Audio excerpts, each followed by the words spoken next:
ಇವತ್ತು ನಾನು morning vlog ಮಾಡ್ತಾಯಿದ್ದೀನಿ. ಇವತ್ತು ವಿಶೇಷತೆ ಏನಂದರೆ ಗೈಸ್, ಇವತ್ತು ಗುರುವಾರ, ಹಾಗಾಗಿ ನಾನು ಬೆಳಗ್ಗೆ ಬೇಗ ಎದ್ದು ಮನೆ ಕೆಲಸ ಎಲ್ಲ ಮುಗಿಸ್ಕೊಂಡು ಮನೇಲಿ ಪೂಜೆ ಮಾಡಿ ಮಾರ್ನಿಂಗ್ ಬ್ರೇಕ್ಫಾಸ್ಟ್ ಮಾಡಿ ಹಾಗೆ ನಾನು ರಾಯರ ಮಠಕ್ಕೆ ಹೋಗೋಣ ಅಂತ ರಾಯರ ಮಠಕ್ಕೆ ಹೋಗೋಕ್ಕೆ ರೆಡಿ ಆಗ್ತಾಯಿದ್ದೀನಿ. ಬನ್ನಿ, ನೀವು ರಾಯರ ಮಠಕ್ಕೆ ಹೋಗಿ ರಾಯರನ್ನು ದರ್ಶನ ಮಾಡ್ಕೊಂಬರೋಣ. ನಿಮಗೂ ಆ ಭಗವಂತ ಒಳ್ಳೇದು ಮಾಡಲಿ, ನಿಮ್ಮ ಇಷ್ಟಾರ್ಥ ಎಲ್ಲ ನೆರವೇರಿಸಲಿ.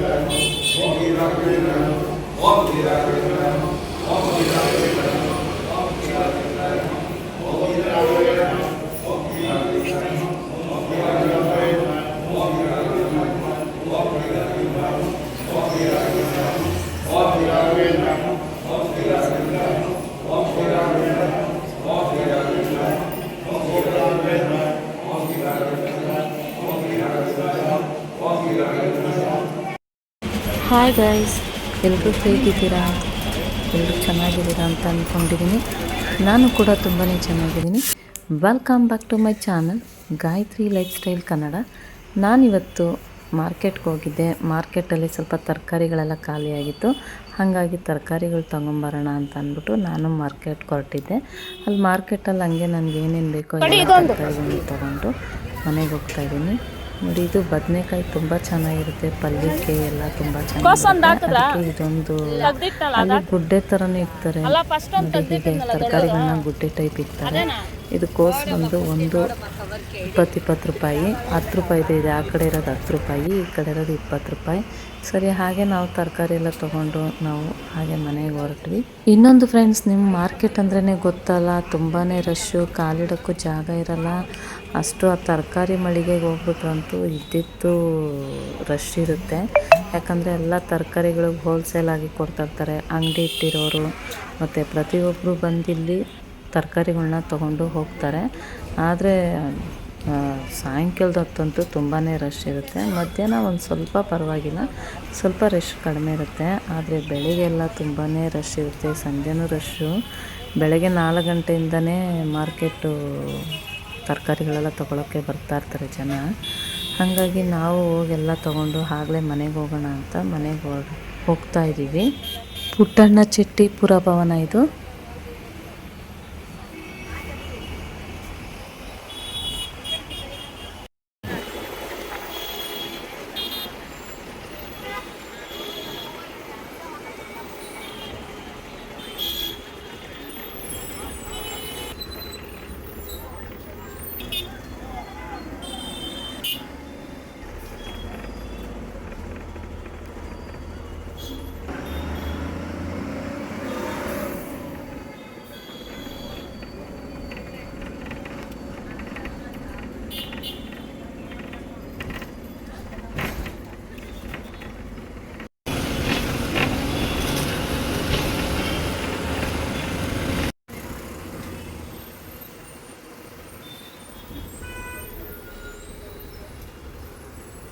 ಏನೀಗ ಮೆಜೆಸ್ಟಿಕ್ ಬರ್ತಾ ಇದ್ದೀವಿ.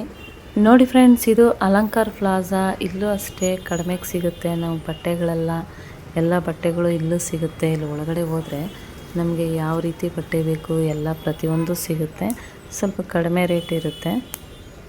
ನೀವು ಬೇಕಿದ್ರೆ ಅಲಂಕಾರ್ ಪ್ಲಾಜಾ ಹೋಗಿ ನೀವು ಬಟ್ಟೆ ತೊಗೊಳ್ಳಿ, ತುಂಬಾ ಚೆನ್ನಾಗಿರುತ್ತೆ. ಇದು ಬಂದು ಸಂತೋಷ್ ಟ್ಯಾಕೀಸು, ಬಲರಾಮ ಫಿಲಿಮ್ ಹಾಕಿದ್ದಾರೆ. ಸರಿ, ಹಾಗೆ ಇನ್ನೊಂದು ಸ್ವಲ್ಪ ಮುಂದಕ್ಕೆ ಬಂದರೆ ಮೆಜೆಸ್ಟಿಕ್ಕು. ನೋಡಿ, ಇಲ್ಲಿ ಮೆಜೆಸ್ಟಿಕ್. ಇನ್ನೊಂದು ಸ್ವಲ್ಪ ಮುಂದೆ ಬಂದರೆ ಮೆಜೆಸ್ಟಿಕ್ಕು. ಬನ್ನಿ ಫ್ರೆಂಡ್ಸ್, ಇವತ್ತು ಮಾರ್ಕೆಟೆಲ್ಲ ನೋಡ್ಕೊಂಬಂದಿತ್ತಾಯಿತು. ಆದರೆ ನಾನು ಫುಲ್ಲು ವಿಡಿಯೋ ಮಾಡೋಕ್ಕಾಗಿಲ್ಲ, ಒಂದು ಸ್ವಲ್ಪ ಅಷ್ಟೇ ಮಾಡಿದೆ. ನೋಡಿ ಫ್ರೆಂಡ್ಸ್, ಇದು ಪೋತಿಸ್ ಶೋರೂಮ್. ಇದು ದೊಡ್ಡ ಶೋರೂಮು. ನೀವು ಮದುವೆಗೆ ಬಟ್ಟೆಗಳು, ಸೂಟು ಮತ್ತು ಮ್ಯಾರೇಜ್ಗೆ, ಹೆಣ್ಣಿಗೆ ನೀವು ಏನೇನು ಬೇಕು ಸ್ಯಾರಿಯಿಂದ ಹಿಡಿದು ಪ್ರತಿಯೊಂದು ಸಿಗುತ್ತೆ. ಈ ಪೋತಿಸ್ ಶೋರೂಮು ಎಲ್ಲಿ ಬರುತ್ತಪ್ಪ ಅಂದರೆ ಮೆಜೆಸ್ಟಿಕ್ ಹತ್ರ ಬರೋದು. ಹಾಗೆ ನಾನು ನಮ್ಮ ಮನೇಲಿರೋರಿಗೆಲ್ಲ ಬೆಟ್ಟದ ನೆಲ್ಲಿಕಾಯಿ ಜ್ಯೂಸ್ ಬೇಕಂದ್ರು, ಹಾಗಾಗಿ ನಾನು ಬೆಟ್ಟದ ನೆಲ್ಲಿಕಾಯಿ ಜ್ಯೂಸ್ ಮಾಡ್ತಾಯಿದ್ದೀನಿ. ಇದಂತೂ ಆರೋಗ್ಯಕ್ಕೆ ತುಂಬಾ ಒಳ್ಳೆಯದು. ಬೆಟ್ಟದ ನೆಲ್ಲಿಕಾಯಲ್ಲಿ ಸಿ ವಿಟಮಿನ್ಸ್ ಇದೆ. ಮತ್ತು ಇನ್ನೊಂದು ಫ್ರೆಂಡ್ಸ್, ನಾವು ಈ ಬೆಟ್ಟದ ನೆಲ್ಲಿಕಾಯಿ ಜ್ಯೂಸ್ ಮಾಡ್ಕೊಂಡು ಕುಡಿಯೋದ್ರಿಂದ BP ಶುಗರು ಎಲ್ಲ ಕಂಟ್ರೋಲಿಗೆ ಬರುತ್ತೆ. ನಾವು ಈ ಜ್ಯೂಸ್ ಮಾಡ್ಕೊಂಡು ಕುಡಿಯೋದ್ರಿಂದ ಖಾಲಿ ಹೊಟ್ಟೆಯಲ್ಲಿ. ಈಗ ನಾನು ಸಣ್ಣದಾಗಿ ಹಚ್ಚಿಟ್ಕೊಂಡಿದ್ದೀನಿ ಬೆಟ್ಟದ ನೆಲ್ಲಿಕಾಯಿನ. ಸ್ವಲ್ಪ ಪುದೀನ ಹಾಕ್ಕೊಳ್ತಾಯಿದ್ದೀನಿ, 1 ಇಂಚಷ್ಟು ನಾನು ಶುಂಠಿ ಹಾಕ್ಕೊಳ್ತಾಯಿದ್ದೀನಿ, ಒಂದು ಸ್ವಲ್ಪ ನೀರು ಹಾಕ್ಕೊಳ್ತೀನಿ. ನೀರು ಹಾಕ್ಕೊಂಡು ನೈಸಿಗೆ ರುಬ್ಕೊಂಡ್ಬಿಡ್ತೀನಿ. ಈ ನೆಲ್ಲಿಕಾಯಲ್ಲಿ ಯಾವ ವಿಟಮಿನ್ ಇದೆ ಅಂದರೆ ಸಿ ವಿಟಮಿನ್ ಇದೆ. ನಮಗೆ ಆರೋಗ್ಯಕ್ಕೆ ತುಂಬಾ ಒಳ್ಳೆಯದು ಸಿ ವಿಟಮಿನ್ನು. ಹಾಗಾಗಿ ಇದು ರುಬ್ಬಿರೋ ಪೇಸ್ಟ್ಗೆ ನಾನು ಇನ್ನೊಂದು ಸ್ವಲ್ಪ ನೀರು ಹಾಕ್ಕೊಂಡು ಮಿಕ್ಸ್ ಮಾಡ್ಕೊಳ್ತಾಯಿದ್ದೀನಿ. ಯಾಕಂದರೆ ಜ್ಯೂಸ್ ಥರ ಮಾಡಿಕೊಂಡು ಕುಡಿಬೇಕಲ್ವ. ಹಾಗಾಗಿ ಈ ಜ್ಯೂಸನ್ನ ಕ್ಲೀನಾಗಿ ಸೋಸ್ಕೊಂಡು ನಾವು ಕುಡಿದ್ರೆ ತುಂಬಾ ಚೆನ್ನಾಗಿರುತ್ತೆ. ಖಾಲಿ ಹೊಟ್ಟೆಗೆ ಕುಡಿದ್ರೆ ಈ ಜ್ಯೂಸು ತುಂಬಾ ಒಳ್ಳೆಯದು, ತುಂಬ ಆರೋಗ್ಯಕ್ಕೂ ಒಳ್ಳೆಯದು. ವಯಸ್ಸಾಗುವ ಲಕ್ಷಣಗಳನ್ನು ನಿಧಾನಗೊಳಿಸಲು ನೆರವಾಗುತ್ತೆ ಈ ನೆಲ್ಲಿಕಾಯಿ ಜ್ಯೂಸು. ಮತ್ತು ಹೇರ್ ಫಾಲ್ ಆಗ್ತಾಯಿದ್ರೆ ನೀವು ಈ ರೀತಿ ನೆಲ್ಲಿಕಾಯಿ ಜ್ಯೂಸ್ ಮಾಡಿ ಕುಡಿಯೋದ್ರಿಂದ ಕೂದಲೆಲ್ಲ ತುಂಬಾ ಚೆನ್ನಾಗಿ ಬೆಳೆಯುತ್ತೆ. ಮತ್ತು ಜೀರ್ಣಶಕ್ತಿಗೂ ತುಂಬಾ ಒಳ್ಳೆಯದು ಈ ಜ್ಯೂಸು. ನಾವು ಬೆಳಿಗ್ಗೆನೇ ಖಾಲಿ ಹೊಟ್ಟೆಗೆ ಈ ಜ್ಯೂಸ್ ಮಾಡ್ಕೊಂಡು ಕುಡಿದ್ರೆ ಅಷ್ಟು ಬೆನಿಫಿಟ್ಸ್ ಇದೆ ಫ್ರೆಂಡ್ಸ್. ಈ ಬೆಟ್ಟದ ನೆಲ್ಲಿಕಾಯಿ ಮಾತ್ರ ಸೀಸನಲ್ಲಿ ಸಿಕ್ಕಿದ್ರೆ ಬಿಡಬೇಡಿ, ತೊಗೊಂಬಂದು ಈ ರೀತಿ ಮಾಡ್ಕೊಂಡು ಕುಡೀರಿ. ಹಾಗೆ ನಾನು ರಸ್ತೆಯಲ್ಲಿ ಬರ್ತಾ ಇಲ್ಲಿ ಗಸಗಸೆ ಹಣ್ಣು ಮರ ಇತ್ತು. ಗಸಗಸೆ ಹಣ್ಣು ಮರದಲ್ಲಿ ಒಂದು 4-5 ಗಸಗಸೆ ಹಣ್ಣು ಕಿತ್ಕೊಂಡೆ. ತುಂಬ ರುಚಿಯಾಗಿತ್ತು, ಸಖತ್ ಸ್ವೀಟಾಗಿತ್ತು. ಇನ್ನೊಂದು ಫ್ರೆಂಡ್ಸ್, ಆಗ ನಾವು ಚಿಕ್ಕವರಿದ್ದಾಗ ಹೀಗೆ ಗಸಗಸೆ ಹಣ್ಣು ಮರ ಇರ್ತಾ ಇತ್ತಲ್ಲ, ಆವಾಗ ನಾವು ಇದನ್ನು ಗಸಗಸೆ ಹಣ್ಣೆಲ್ಲ ಕಿತ್ಕೊಂಡು ಒಂದು ಬಟ್ಲಲ್ಲಿ ಹಾಕ್ಕೊಂಡು ಆಗ ಚಿಕ್ಕ ಹುಡುಗರಲ್ಲಿ ಇದನ್ನೆಲ್ಲ ತಿಂತಾಯಿದ್ವಿ. ಅದೆಲ್ಲ ಒಂದು ನೆನಪು ನೋಡಿ ಇದು. ಈಗ ಮರ ಇತ್ತು, ನಾವು ಹೋಗ್ತಾ ರಸ್ತೆಯಲ್ಲಿತ್ತು, ಹಾಗಾಗಿ ಒಂದು 5 ಹಣ್ಣು ಕಿತ್ಕೊಂಡು ನಾವು ತಿಂದ್ವಿ. ತುಂಬಾ ರುಚಿಯಾಗಿತ್ತು, ಸಖತ್ ಸ್ವೀಟಾಗಿತ್ತು ಫ್ರೆಂಡ್ಸ್. ಅಷ್ಟು ರುಚಿಯಾಗಿತ್ತು ಈ ಗಸಗಸೆ ಹಣ್ಣು, ತುಂಬ ಚೆನ್ನಾಗಿರುತ್ತೆ. ನೀವು ಚಿಕ್ಕ ವಯಸ್ಸಲ್ಲಿ ಈ ಹಣ್ಣೆಲ್ಲ ತಿಂದಿರ್ಬೋದು.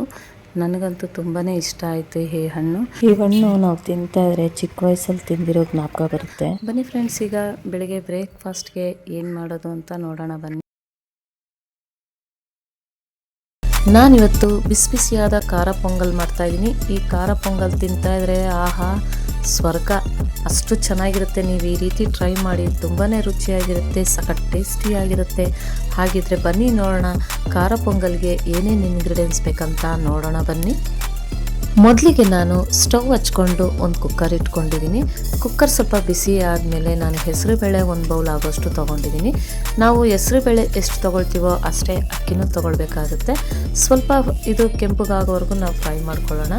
ಜಾಸ್ತಿ ಏನು ಕೆಂಪಗಾಗೋ ಅವಶ್ಯಕತೆ ಏನಿಲ್ಲ, ಸ್ವಲ್ಪ ಕೆಂಪಗಾದರೆ ಸಾಕು. ನೋಡಿ ಇವಾಗ ಚೆನ್ನಾಗಾಗಿದೆ. ಇದಕ್ಕೆ 1 ಗ್ಲಾಸ್ ಆಗೋಷ್ಟು ನಾನು ಅಕ್ಕಿ ಹಾಕ್ಕೊಂಡು ಕ್ಲೀನಾಗಿ 1-2 ಸಲ ನಾನು ತೊಳ್ಕೊಳ್ತೀನಿ. 2 ಸಲ ಅಥವಾ 3 ಸಲ ತೊಳ್ಕೊಳ್ಳಿ ಚೆನ್ನಾಗಿ, ಯಾಕಂದರೆ ಸ್ವಲ್ಪ ಬೇಳೆ ಬಿಸಿ ಇದೆ ಅಲ್ವಾ, ಹಾಗಾಗಿ ಅಕ್ಕಿ ಹಾಕಿದ ತಕ್ಷಣ ಈ ರೀತಿ ಹೊಗೆ ಬರ್ತಾ ಇದೆ. ಈಗ ನೀರು ಹಾಕ್ಕೊಂಡು 1-2 ಸಲ ನಾನು ತೊಳ್ಕೊಳ್ತೀನಿ. ಈಗ ನೋಡಿ ಈ ಗ್ಲಾಸಲ್ಲಿ ನಾನು ಅಕ್ಕಿ ತೊಗೊಂಡಿರೋದು. ಈಗ ನಾನು 3 ಗ್ಲಾಸ್ ಆಗೋಷ್ಟು ನಾನು ನೀರು ಹಾಕ್ಕೊಳ್ತೀನಿ. ನಾವು ಬೇರೆ ಪಲಾವ್ ರೆಸಿಪಿ ಮಾಡ್ತೀವಿ ಅಂದರೆ 1.5 ಗ್ಲಾಸ್ ನೀರು ಹಾಕ್ಕೊಳ್ತೀವಿ. ಅದೇ ನಾವು ಪೊಂಗಲ್ ಮಾಡಬೇಕು ಅಂದರೆ 1 ಗ್ಲಾಸ್ ಅಕ್ಕಿಗೆ 3 ಗ್ಲಾಸ್ ಅಷ್ಟು ನಾವು ನೀರು ಹಾಕ್ಕೊಳ್ಬೇಕು. ಯಾಕಂದರೆ ಸ್ವಲ್ಪ ಲಿಕ್ವಿಡ್ ಆಗಿರಬೇಕಲ್ವ ರೈಸು, ಅದಕ್ಕೋಸ್ಕರ ಹಾಗೆ ಹಾಕ್ಕೊಳ್ಳೋದು. ಈಗ ಒಂದು ಅರ್ಧ ಸ್ಪೂನ್ ಆಗೋಷ್ಟು ನಾವು ಅರಿಶಿನ ಹಾಕ್ಕೊಂಡು ಲಿಡ್ ಕ್ಲೋಸ್ ಮಾಡಿ ಬೇಯಿಸ್ಕೊಳ್ಳೋಣ. ಈಗ ಸ್ಟವ್ ಹಚ್ಕೊಂಡು ಒಂದು ಚಿಕ್ಕ ಬಾಣಲಿ ಇಟ್ಕೊಂಡು ಒಗ್ಗರಣೆ ಮಾಡ್ಕೊಳ್ತಾ ಇದ್ದೀನಿ. ಒಂದು 3 ಟೇಬಲ್ ಸ್ಪೂನ್ ಆಗೋಷ್ಟು ಎಣ್ಣೆ ಹಾಕ್ಕೊಂಡು 1 ಸ್ಪೂನು ಮೆಣಸು, 1 ಸ್ಪೂನ್ ಜೀರಿಗೆ ಹಾಕ್ಕೊಂಡು ಫ್ರೈ ಮಾಡ್ಕೊಳ್ತೀನಿ. ಸ್ವಲ್ಪ ಫ್ರೈ ಮಾಡಿಕೊಂಡ್ರೆ ಸಾಕು. ಈಗ ನಾನು ಹಸಿಮೆಣಸಿನ್ಕಾಯಿ ಒಂದು 5 ಉದ್ದುದಕ್ಕೆ ಕಟ್ ಮಾಡಿ ಇಟ್ಕೊಂಡಿದ್ದೆ, ಅದನ್ನು ಹಾಕ್ಕೊಂಡು ಫ್ರೈ ಮಾಡ್ಕೊಳ್ತೀನಿ. ಕರ್ಬೇವಿನ ಸೊಪ್ಪು ಸ್ವಲ್ಪ ಹಾಕ್ಕೊಳ್ತೀನಿ, ಇದನ್ನು ಹಾಕ್ಕೊಂಡು ಫ್ರೈ ಮಾಡ್ಕೊಳ್ತೀನಿ. ಈ ರೀತಿ ಚೆನ್ನಾಗಿ ಫ್ರೈ ಮಾಡ್ಕೊಳ್ಳೋಣ. ಈಗ 1 ಸ್ಪೂನ್ ಆಗೋಷ್ಟು ಶುಂಠಿ ಬೆಳ್ಳುಳ್ಳಿ ಪೇಸ್ಟ್ ಹಾಕ್ಕೊಳ್ತಾ ಇದ್ದೀನಿ. ಅರ್ಧ ಸ್ಪೂನ್ ಆಗೋಷ್ಟು ನಾನು ಅರಿಶಿನ ಹಾಕ್ಕೊಳ್ತಾ ಇದ್ದೀನಿ. ಬೇಳೆ ಅಕ್ಕಿ ಬೇಯಿಸ್ಕೊಳ್ಳುವಾಗೂ ನಾವು ಅರ್ಧ ಸ್ಪೂನ್ ಆಗೋಷ್ಟು ನಾವು ಅರಿಶಿನ ಹಾಕ್ಕೊಂಡಿದ್ದೀವಿ, ಹಂಗಾಗಿ ಒಗ್ಗರಣೆಗೂ ಒಂದು ಅರ್ಧ ಸ್ಪೂನ್ ಆಗೋಷ್ಟು ನಾವು ಹಾಕ್ಕೊಳ್ತಾ ಇದ್ದೀವಿ. ಹೀಗೆ ಎಲ್ಲ ಫ್ರೈ ಆಗಿದ್ದಾದ್ಮೇಲೆ ನಾವು ಈ ಕಡೆ ಬೇಳೆನೂ ಅಕ್ಕಿ ಬೆಂದಿದೆಯಾ ನೋಡೋಣ. ಇವಾಗ ಕುಕ್ಕರಲ್ಲಿ ಇಟ್ಟು ಓಪನ್ ಮಾಡ್ತಾ ಇದ್ದೀನಿ. ನೋಡಿ ಇವಾಗೆಲ್ಲ ಚೆನ್ನಾಗಿ ಬೆಂದಿದೆ. ಒಂದು ಮುಕ್ಕಾಲು ಭಾಗ ಅಷ್ಟು ಬೇಯಬೇಕು, ಯಾಕಂದರೆ ನೈಸಿಗೂ ಜಾಸ್ತಿ ಬೇಯಬಾರ್ದು. ಒಂದು ಮುಕ್ಕಾಲು ಭಾಗ ಬೇಯಬೇಕು, ಯಾಕಂದರೆ ನಾವು ಒಗ್ಗರಣೆ ಮಾಡಿದಾಗ ಒಂದು ಸ್ವಲ್ಪ ಬೇಯುತ್ತಲ್ವ, ಹಾಗಾಗಿ ಇವಾಗ ಈ ಒಗ್ಗರಣೆ ಮಾಡಿರೋದನ್ನ ನಾವು ಇದಕ್ಕೆ ಮಿಕ್ಸ್ ಮಾಡ್ಕೊಳ್ಳೋಣ. ರುಚಿಗೆ ತಕ್ಕಷ್ಟು ಉಪ್ಪು ಹಾಕ್ಕೊಳ್ತಾ ಇದ್ದೀನಿ. ಉಪ್ಪು ಹಾಕ್ಕೊಂಡು ಎಲ್ಲ ಒಂದು ಚೆನ್ನಾಗಿ ಒಂದು ಒಳ್ಳೆ ಮಿಕ್ಸ್ ಕೊಡೋಣ. ಹೀಗೆ ಎಲ್ಲ ಮಿಕ್ಸ್ ಮಾಡ್ಕೊಂಡಿತ್ತಾಯಿತು. ನೀವು ಫಸ್ಟೇ ಒಂದು ಸ್ವಲ್ಪ ನೀರು ಕಾಯಿಸಿಟ್ಕೊಂಡಿರ್ಬೇಕು, ಬಿಸಿ ನೀರು. ನಿಮ್ಗೇನಾದರೂ ಇನ್ನೊಂದು ಸ್ವಲ್ಪ ಲಿಕ್ವಿಡ್ ಆಗಿರಬೇಕು ಅಂದರೆ ಬಿಸಿನೀರನ್ನ ಹಾಕಬೇಕು, ನಾವು ತಣ್ಣೀರು ಹಾಕ್ಕೊಳ್ಬಾರ್ದು. ನಾನು ಒಂದು ಸ್ವಲ್ಪ ನೀರು ಹಾಕ್ಕೊಳ್ತಾ ಇದ್ದೀನಿ. ಬೇಕಿದ್ರೆ ನೀವು ತುಪ್ಪನೂ ಬೇಕಿದ್ರೆ ಆ್ಯಡ್ ಮಾಡ್ಕೊಳ್ಬೋದು, ತುಪ್ಪ ಬೇಡ ಅಂದರೆ ಸ್ಕಿಪ್ ಮಾಡ್ಕೊಳ್ಳಿ. ಹೀಗೆ ನೋಡಿ ಎಲ್ಲ ಒಂದು ಚೆನ್ನಾಗಿ ಮಿಕ್ಸ್ ಮಾಡ್ಕೊಳ್ತಾ ಇದ್ದೀನಿ. ನೋಡಿ ತುಂಬ ಚೆನ್ನಾಗಿ ಬಂದಿದೆ. ನಿಮಗೆ ಖಾರ ಎಷ್ಟು ಬೇಕೋ ಅಷ್ಟು ನೋಡ್ಕೊಂಡು ಹಾಕ್ಕೊಳ್ಳಿ. ಕೊತ್ತಂಬರಿ ಸೊಪ್ಪು ಸಣ್ಣದಾಗಿ ಹೆಚ್ಚಿಟ್ಕೊಂಡಿದ್ದೆ, ಅದನ್ನು ಹಾಕ್ಕೊಂಡು ಮಿಕ್ಸ್ ಮಾಡ್ಕೊಳ್ತಾ ಇದ್ದೀನಿ. ಹೀಗೆಲ್ಲ ಚೆನ್ನಾಗಿ ಮಿಕ್ಸ್ ಮಾಡ್ಕೊಳ್ಳೋಣ. ನೋಡಿ ಫ್ರೆಂಡ್ಸ್, ಇವಾಗ ಬಿಸಿ ಬಿಸಿಯಾದ ಖಾರ ಪೊಂಗಲ್ ರೆಡಿ ಆಗಿದೆ. ನೀವು ಟ್ರೈ ಮಾಡಿ ಫ್ರೆಂಡ್ಸ್, ನಾನು ಹೇಗೆ ಮಾಡಿದ್ದೀನಿ ಅಂತ ಕಮೆಂಟ್ ಹಾಕಿ ಹೇಳಿ. ಈ ಖಾರ ಪೊಂಗಲ್ನ ನೀವು ಕಾಯಿ ಚಟ್ನಿ ಜೊತೆ ಬೇಕಾದರೂ ತಿನ್ಬೋದು, ಇಲ್ಲ ಮೊಸರು ಬಜ್ಜಿ ಜೊತೆ ಬೇಕಾದರೂ ತಿನ್ಬೋದು, ಚೆನ್ನಾಗಿರುತ್ತೆ. ಬೆಳಗ್ಗೆ ಬ್ರೇಕ್ಫಾಸ್ಟ್ಗೂ ಇದು ಬೇಗನೆ ಆಗುತ್ತೆ.